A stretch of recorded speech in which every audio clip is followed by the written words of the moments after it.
بسم اللہ الرحمن الرحیم۔ گرامر کی روح سے عربی زبان میں الفاظ کو 3 اقسام میں یا 3 گروہوں میں تقسیم کیا جاتا ہے۔ پہلا، اسم، ناؤن۔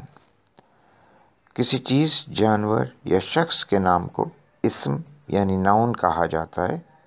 عربی گرامر میں اسم، ناؤن، ضمیر، پروناؤن، صفت، ایڈجیکٹو، ظرف، ایڈورب اور اسم الفعل بھی اسم ہی کہلاتے ہیں۔ دوسرا، فعل یعنی ورب۔ وہ الفاظ جو کسی کام کے کرنے کو ظاہر کریں فعل یعنی ورب کہلاتے ہیں۔ تیسرا، حرف، پارٹیکلز۔ حرف جر یعنی پریپوزیشن اور حرف عطف یعنی کنجکشنز عربی زبان میں پارٹیکلز کہلاتے ہیں۔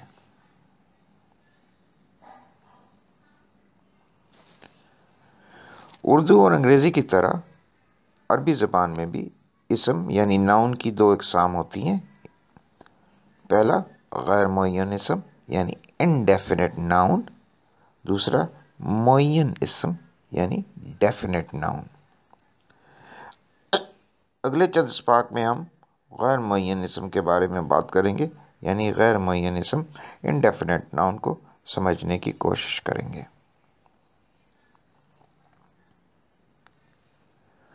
انگریزی زبان میں غیر معین اسم کے لیے یا پھر این کا استعمال کیا جاتا ہے۔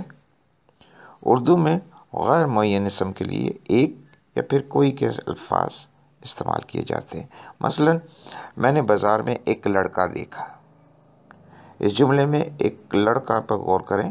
یہاں ایک لڑکا سے مراد ہے کوئی بھی لڑکا، یعنی کسی خاص لڑکے کی بات نہیں ہو رہی۔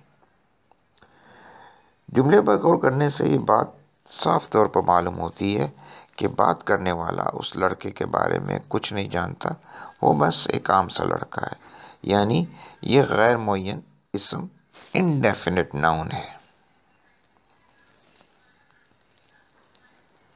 عربی میں غیر معین اسم یعنی انڈیفینٹ ناؤن کے لیے تنوین استعمال کی جاتی ہے۔